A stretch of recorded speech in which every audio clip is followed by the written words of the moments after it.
Promised Hip Hop News, Ep.7. This album by Rick Ross, Mastermind, in its first week alone have sold 100,000 copies, making it the number one album in hip hop, number one rap hip hop album, I guess, this week. What do I think about it? Now, can we really call that a flop when he's only a gold artist? That's first and foremost. You dig what I'm saying? How many other artists don't use Lil Wayne, don't use Drake, don't use Jay-Z, don't use none of the notables, you dig what I'm saying, that had a great first week? You know what I'm saying? Out of all Rick Ross albums, which I have no idea from the beginning till now what his first week sales are, but I'm looking at it not being biased. Y'all already know how I feel about the album. You watched the review. I still say that's a good look for him. You know what I mean? Because I didn't think it'd sell that many copies. You feel me? Seeing how I think the more interviews he do talking about the album and explaining certain shit that people may not understand, I think it'll bring a broader audience to purchase the album. You know what I'm saying? Like, if I never understood the album and never heard it, but listened to him in interviews, I would be intrigued to want to know what is all this hype behind. People saying it's a classic. People saying it's just a great piece of art. Some argue that God Forgives I Don't is a better album. Some argue this is a better album. I'm going to honestly say, in my opinion, the album that I like the most from his whole catalog is Teflon Don. It just was an album that just, from top to bottom, was flawless. Period. I think the thing that hurt this album, in my opinion, was letting Diddy come executive produce it and trying to get that 90s sound. I mean, Nobody is a good record, you know what I mean? Let's be honest, he paying tribute to Biggie. He changed the story around but used his flow. The intro, Richest Gangster, that's one of the strongest beats that he could have had on the album. Drug Dealer's Dream, you know, that story right there. He's still with the whole coke rap and everything. Hustlers can relate, you know, real street niggas can relate.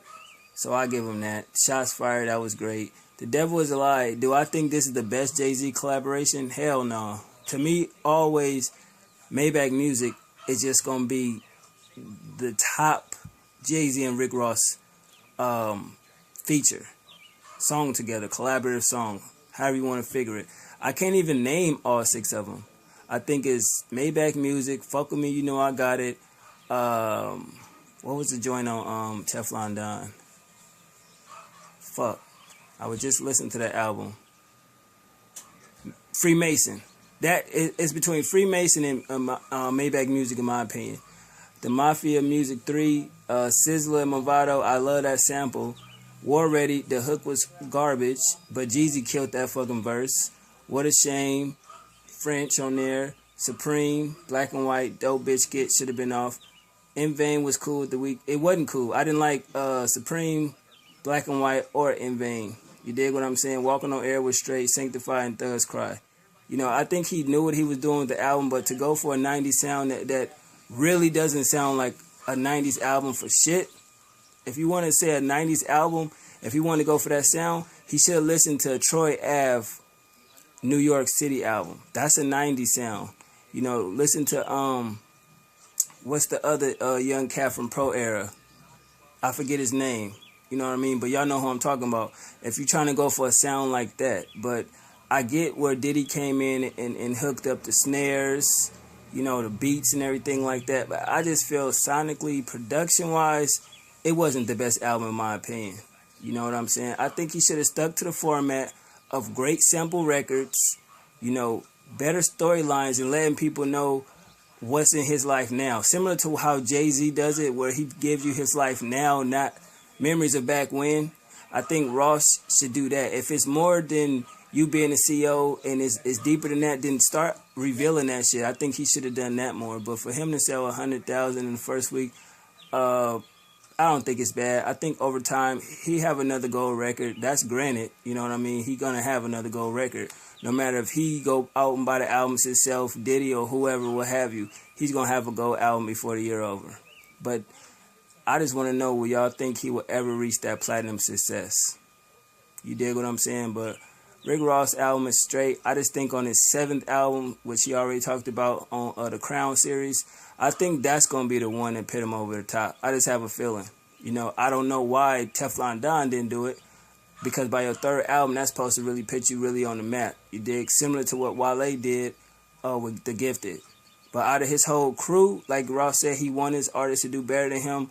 To me, out of all the albums that's released, Wale still got the best catalog in Maybach music, period, in my personal opinion. But up next is Meek Mill. Wale supposed to drop an album this year. I heard Omarion is, Gunplay, Stally, so we just have to see, you know what I mean? But we either may see a self-made 4 this year, the summertime, end of the year, or definitely next year, because the nigga said he ain't going to stop doing them. So we definitely going to see one again. But I think he needs to do another. I get Def Jam, everybody from Triple C is over there, but I think he should bring Triple C back with another LP. That's just my personal opinion. But Ross selling 100K, I'm for it, you know what I mean?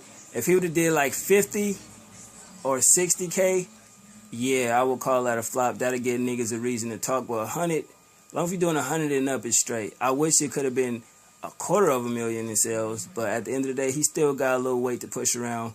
Of course, you know, 50 Cent may take jabs at him. We all know how 50 is. But I'm waiting to see when 50 Cent shit drop, what he gonna do. You know, what his numbers. I don't give a fuck about the content, great content, but what he gonna sell. Because he ain't put an album out in a minute. And at the end of the day, he don't have that machine behind him, so it's all independent. So before 50 take any shots at this nigga, I want to know what his album gonna do. But other than that, I'll holler at y'all. It's been nice. One.